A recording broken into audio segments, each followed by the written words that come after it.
Hi friends, అందరూ ఎలా ఉన్నారు? ఈరోజు మా ఇంటికి అయితే ఒక అతిథి వచ్చింది. అందుకే దానికి ఒక మామిడికాయ ఇచ్చాను. అది మామిడికాయ ఎలా తింటుందో చూడండి ఫ్రెండ్స్.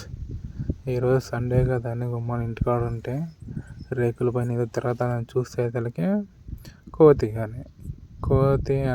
ఆకలికి వచ్చిందని చెప్పి ఒక మామిడికాయ ఇచ్చాను. తింటా ఉన్నది అది. చూడండి ఫ్రెండ్స్, అది ఎలా తింటా ఉన్నదో. ఆహా, బాగా తింటున్నావు అయ్యా, తిను.